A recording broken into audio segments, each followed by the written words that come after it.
Shut up and sit down.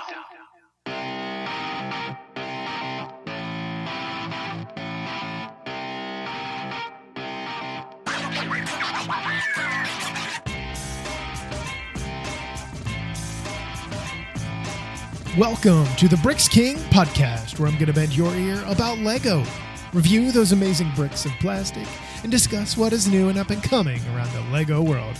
I'm your Minifigure host, Matt. Let's build on it.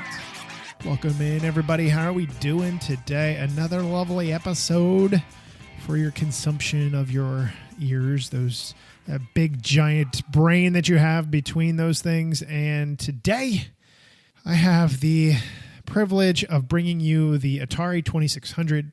Thank you, LEGO, for giving me this opportunity to be able to share this with this awesome community that I have here of devout, very faithful listeners of this show. Anyway, so that's what we're going to talk about today.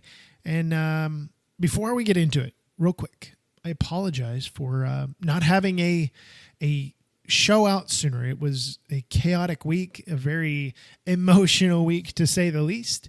And, we lost one of our long elder first adoptee animals, our dog Apollo, who was a Great Pyrenees St. Bernard mix, who passed, unfortunately, on Thursday. And it just spiraled. It was not good. It was a few days before that he wasn't looking real well and just ultimately took a turn for the worst. And I appreciate all the comments, all the support that I got from all of you on social media.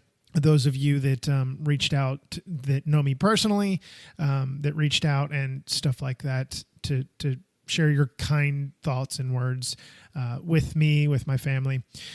And and I also want to give a big shout out to the community that we're a part of with Dallas Pets Alive, which we used to foster with him for the longest time.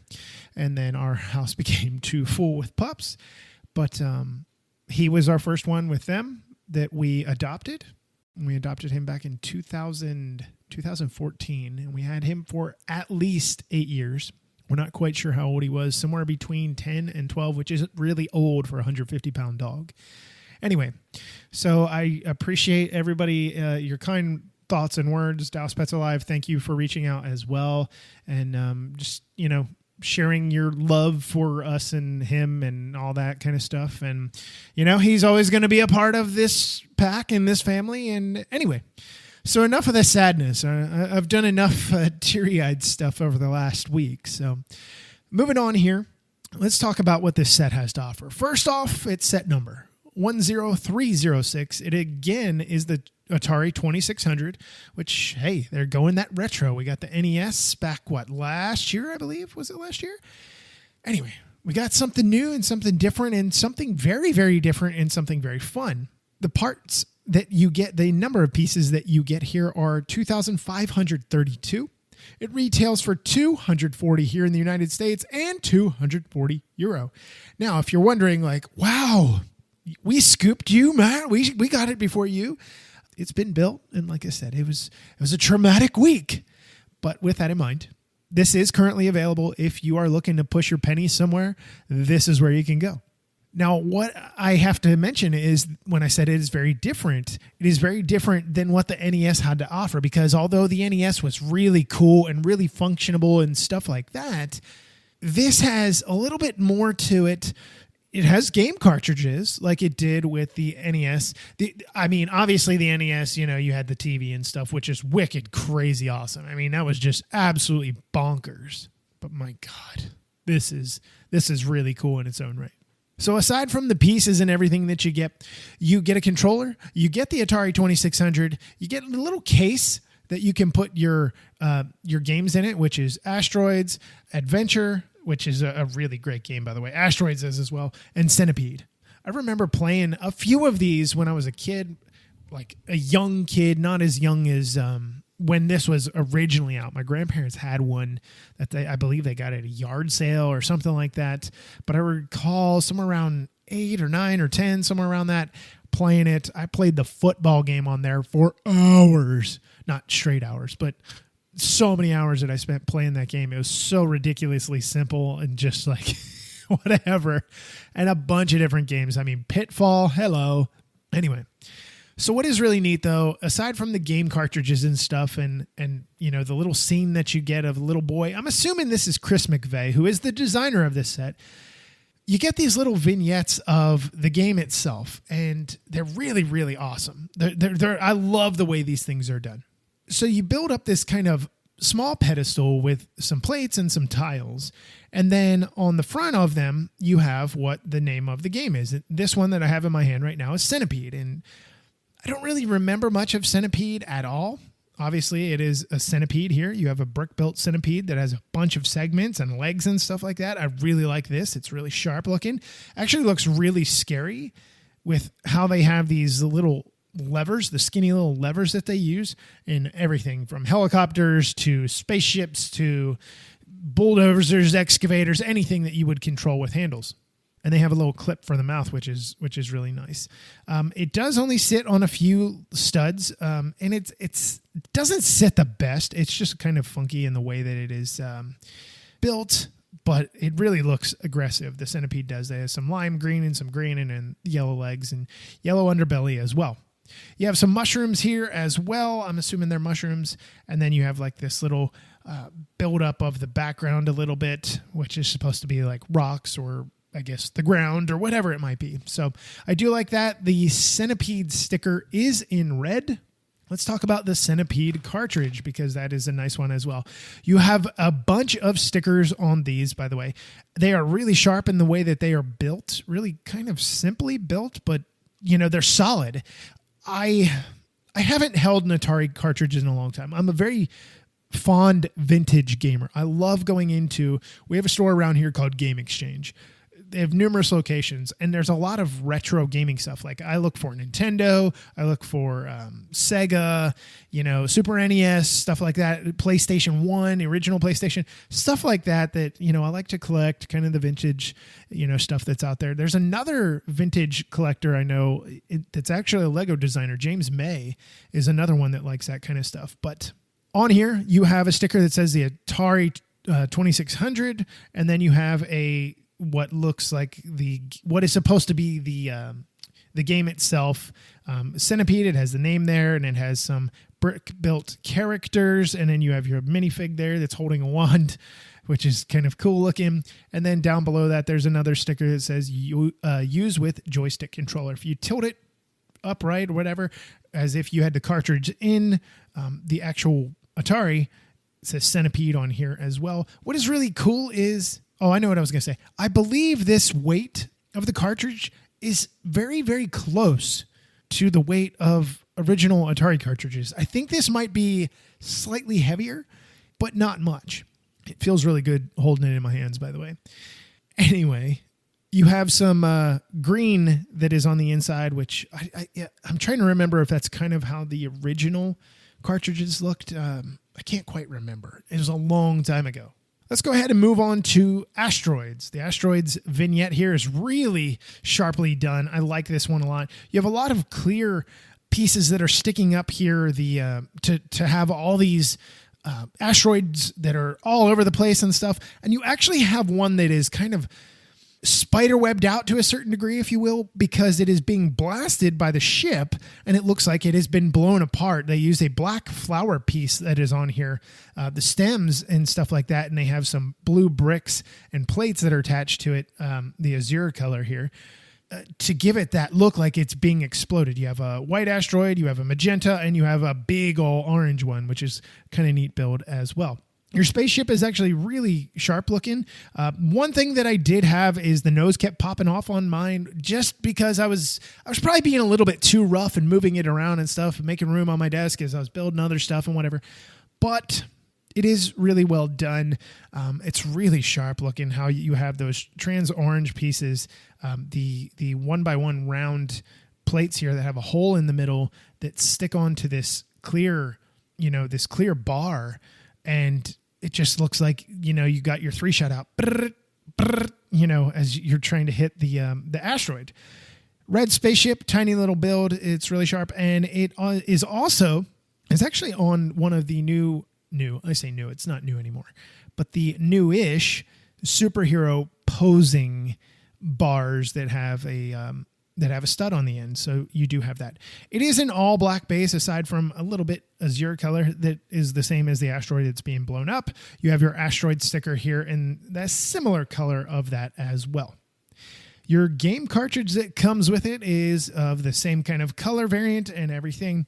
You have the sticker that is on the end of the game cartridge, the same one as we saw in the vignette there. And then you have game program asteroids, which is one sticker in its own. Again, the joystick controller. And then you actually have a LEGO version of what asteroids is supposed to be. You have your brick-built asteroids. You have your brick-built ship. And it just looks really, really sharp. I really like the way these are done. Big fan of this kind of stuff. This has great display ability. There's a lot of cool stuff here. Next thing that we need to talk about is the adventure game. And the adventure game was just wicked. It was the very first game that used an Easter egg. You know, if you're familiar with Easter eggs, if you're a gaming person or something like that, you know, Easter eggs, there's an homage to something else or whatever. And this game was the very first game that had an Easter egg in it. So they have that denoted in the back. We'll get to that in a little bit. So Adventure, I never played this myself. I remember seeing this in Ready Player One, the movie. I thought that was fantastic. That is where I originally learned about it being an Easter egg until Chris McVeigh and the team put it in the instruction booklet. I was like, wow, that is so awesome. I love it. I can't wait. Anyway. So you have some green hedges that are along the side here of this yellow brick-built castle, which is really sharp. You have your, I'm not sure what it's supposed to be in the middle. It looks like a cauldron or like a chalice of some kind. You have your little brick-built dragon that is breathing fire, which is really sharp. I love the way this is done. Some pearl gold color here as well. It has the adventure sticker that is on the front.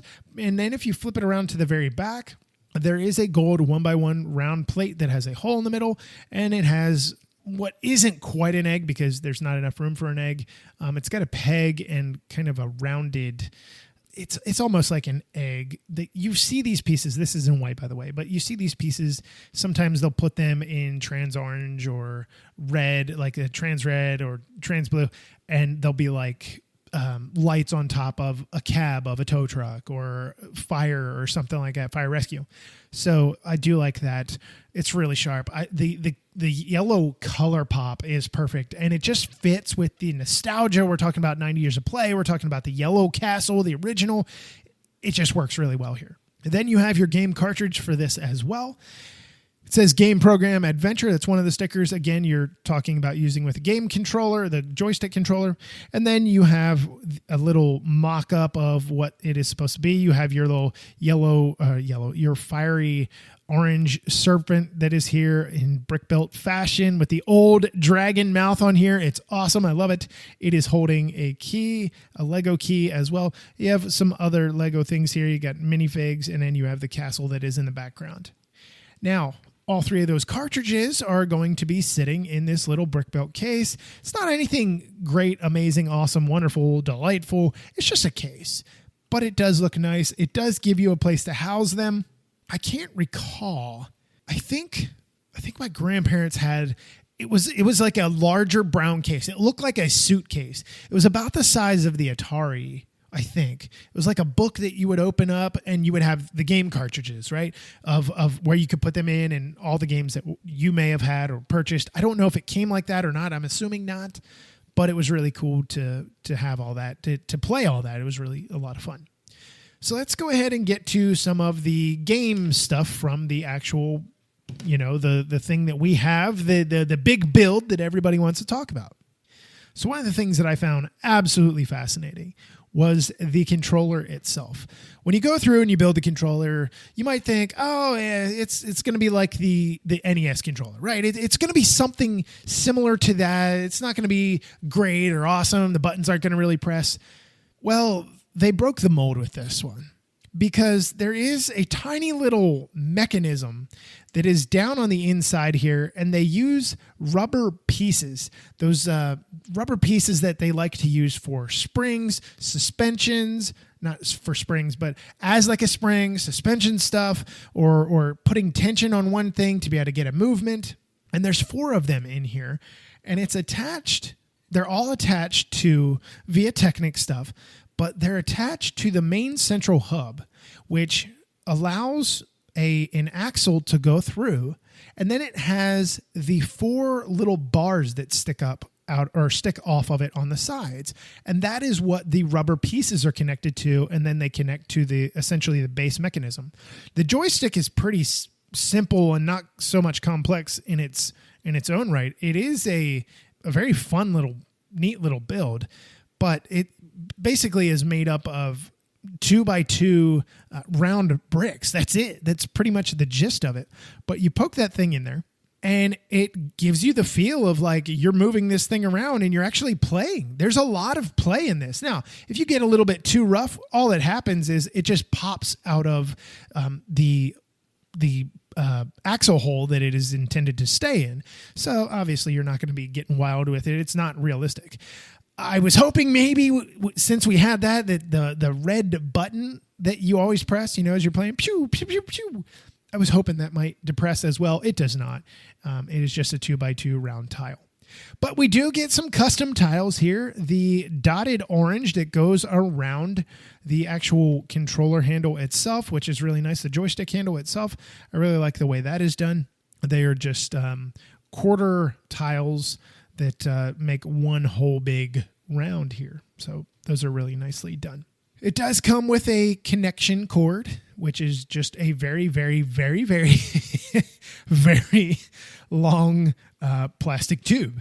And then it has a brick-built connection on the other end that allows you to plug it into the big Atari 2600. So we got all the little stuff out of the way. I know you're dying to hear about it. Let's talk about the big boy, the actual game system itself. Now, the great thing about this is it is thick, like THICC thick. Like this thing is massive. It has a lot of weight to it. I don't recall the Nintendo. I don't have it. It is currently packed at the moment, but I don't recall the Nintendo having this much weight to it. There is a lot of heavy building in here as far as weight goes. One of the great things is getting the iconic look. Chris McVeigh and the team did a wonderful job of getting that feel across. If you've seen pictures of this thing, or if you've built it already, or you had one originally, you knew that there were ridges in the top end of this thing.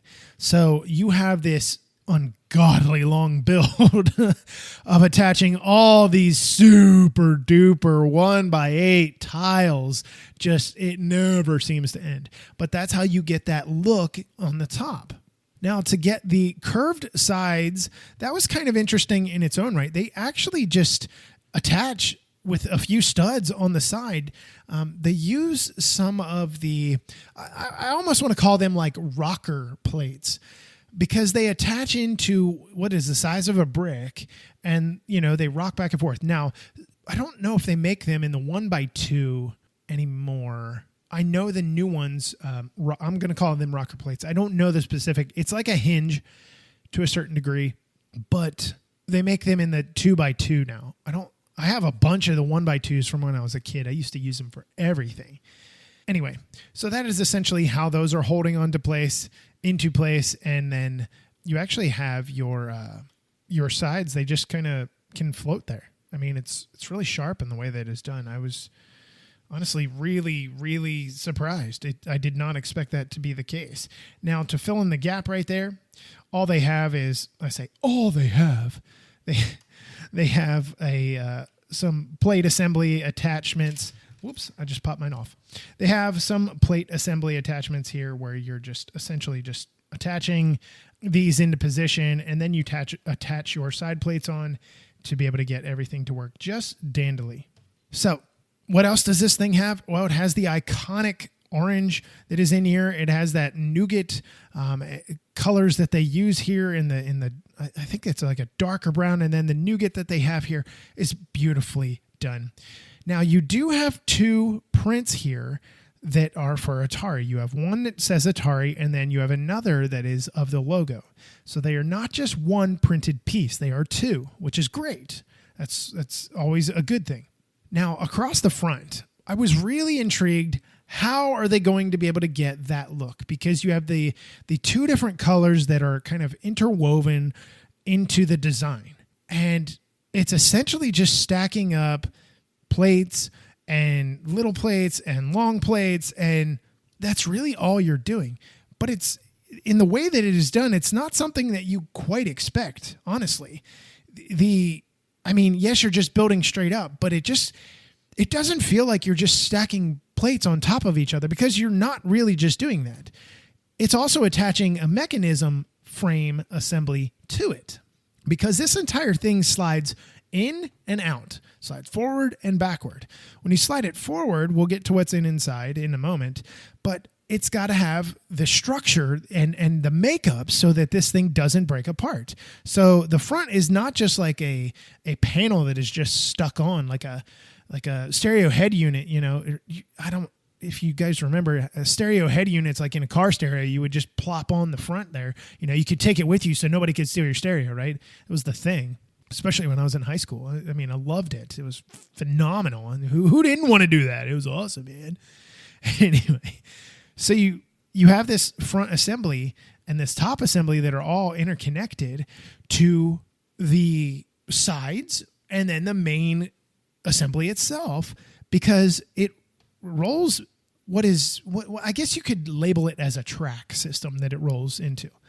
And when you do that, you have another little vignette that pops up. Now, the great thing is it actually does lock into position when you do pull it the whole way forward, so you don't have to worry about just holding it up and down, up and down, up and down, or it dropping.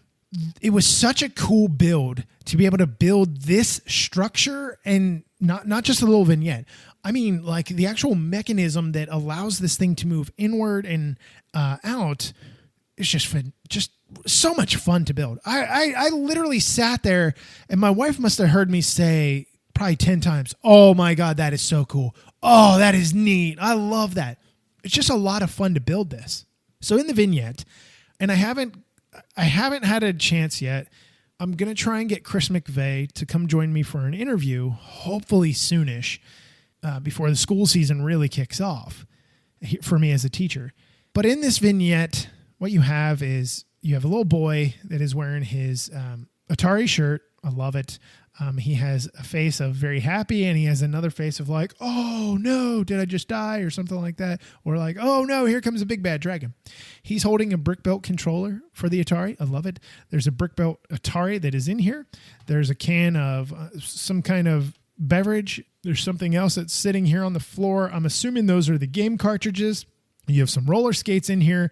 You have a little desk that a TV stand here that the TV is sitting on. It is a CRT television. If you don't know what CRT means, folks, you youngins that may have never had one, it stands for cathode ray tube television. That's how you used to be able to play Duck Hunt and that kind of stuff with the little pistol in the original NES. But if you don't have one now, you can't do it.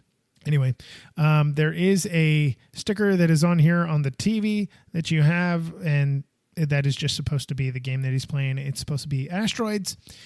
He does have a little kitty cat in here. I love the little kitty cat. Some roller skates. There is a phone that is on the wall. A big phone. I got to ask a question about that. I'm very curious to know about that one. But there's a couple posters on the wall. There's one of Asteroids. There's another one of New Wave with a rocker that is going on there. They're all stickers, by the way. And then there's one of Johnny Thunder. Yes, who doesn't love Johnny Thunder? There's two microfigs in here, one in white, one in green. There is a boombox that is on here as well. It is printed, by the way. It is that 1x3 brick that they use that has a bar across the top. There is a 1x2 tile that has a VHS tape print on it. I love that. And then there's another little desk, not a desk, like a little dresser table that is sitting here, and it's got some other things that are down inside. It's just essentially tiles, plates, just little things to give it color, pop, and texture to a certain degree. Now, when you put this thing down, then you get a chance to look at the rest of the Atari here, and you have what I appreciate more than anything, the print budget here, because the print budget was perfectly used in my opinion. Would we have loved to have giant printed tiles of the game? Sure, absolutely. it's just not functional. It's not price worthy. It's price prohibitive in this case. So unfortunately, we don't get those printed, but we get everything on here printed. So inside the orange here, the inlay, you have a brick that is painted that says power, and then it has on off. This switch does actually work, by the way. So you do have the on off. You can turn it on, pretend you're playing or whatever, and turn it back off. There's another one that says TV type on here. This is one of the long bricks, by the way. And then it has another one right here that says color and BW. BW meaning black and white, right? So if you have a color TV, you put it to color. If not, you put it to black and white. Now, it's just a really simple mechanism that moves in here for both of these. They can stay there as long as you want, but they're really simple just to maneuver in and out, or up and down, I should say, not in and out. Then you have another print here that says video computer system with the trademark TM on it. Then you have just underneath that, you have your cartridge assembly area, not assembly, but to where you're going to put your cartridge in. You can actually put it in, lock it into place, and it's there. It is so stinking awesome. It fits like a glove. I love it. One of the coolest little details. It's stupid, I know, but I loved it. Then we move over to the right side of that. We have game select and game reset with some dashed lines leading to an arrow. And what that is telling you, and those are prints, by the way, is to select your game, you press down, right? It's a toggle. So you press down, and in the original one, it would release back. Same with the game reset. You press down, let go, and then it resets the game. Now, you might be thinking, well, okay, is it like the other one? Does it really reset? Yes. There is 2 rubber bands that are used in here in this mechanism. And what it does, you press down and it pops back right to its position like it's supposed to be. It's stinking awesome. I absolutely adore this. Thank you very much, Chris. I love it. Same with the game reset. You're just going to sit there and poke with these for a while. You're like, oh my God, this is great. So that is how those are accomplished. Whoops. As you move around to the back, what you have in the rear is really not a whole lot. You have spots for your controllers that go back in here, and then they use the axe piece back here. I don't recall on the back end what this is supposed to be. I want to say it has something to do with there's 3 of them. It's an aesthetic thing, but I can't remember what it was used for. So you do have that in the rear, and I really like the way that is done. It's simple. It's easy. So you can plug your controller in the back on either side. Are you player 1, you player 2, or both? It'd be really cool to be able to build your own controller. You just need the tiles. Anyway, so I had an absolute blast building this thing. I could not ask for anything cooler than this. It's retro. I mean, there's nostalgia there for me from my childhood. There's so many cool game moments. I remember as a kid, all these games and stuff like that. But the build itself is just different. It's like the NES. It's not going to be for everybody. Some people are really into just doing like modulars, or like the castle that came out, or, cars. This is not going to resonate with everybody. But there is going to be a very large contingent, maybe not as big as the NES, but there is going to be a very large contingent that is gung-ho for this kind of game system, especially the Atari. Again, it is iconic. Maybe PlayStation and stuff like that aren't to that level yet because they haven't been around as long, but not in the too distant future are they going to be considered more of like a relic than anything. I can get an Atari to fire up a lot easier than a PlayStation in most cases because it in the way that it was constructed was just different. The technology was completely different. There was no disc that it had to be read by a laser reader. You didn't need that. Anyway, so I have enjoyed the build. I love the style of it. I love the aesthetic of it. I love the little vignettes that came with it. Even something as simple as the case to hold the cartridges is awesome. And then the other thing to put it over the top was the joystick and how it moves around. It's just perfect. I mean, it is really just perfect in the way that it's done. So kudos to the team and everybody that had a hand, from the designers to the graphic designers to all of them. They did a fantastic job of accomplishing this. And I just kind of over the moon with how awesome it is. It's just so pretty. So anyway, that's going to wrap up the show on this. If you guys have not picked it up, it is definitely something worth a look. Again, I think there's going to be a contingent for it. And then there's also going to be a faction that's like, you know what? I don't really care about that. I just don't think there's going to be there's going to be a number of people that are just going to be like, no, I don't want that. That's stupid. Make me a Sega. Let's do Sega, which could be coming next. Who knows? I'd be all right with that. Anyway, so I hope you guys enjoyed this. I hope you, if you've built it, if you are going to build it, if you bought it or you're going to buy it, put this on the top of your to-do list, especially if you have it in hand and haven't built it yet. You need to take the time and do it. Now, that's what I wanted to mention. It did not take a whole lot. I sat down and built this in one sitting. It was a number of hours sitting, but it was a lot of fun to just go. Like, there wasn't a moment where I was like, oh God, here we go again. Now, I will say putting all the 1x8 tiles across the top was not the most pleasant experience or enjoyable experience. It's kind of like, oh my God, how many of these do I have to do? Are you kidding me? But it's really sharp in the way that it is done when it comes to that part and you're like, oh, that really looks sharp. But seeing the inner mechanism and how it works with the switches and then how you get the vignette to open up, that was a lot of fun. Plus the controller itself. And then the nostalgia of building the games and the vignettes was a lot of fun in its own right.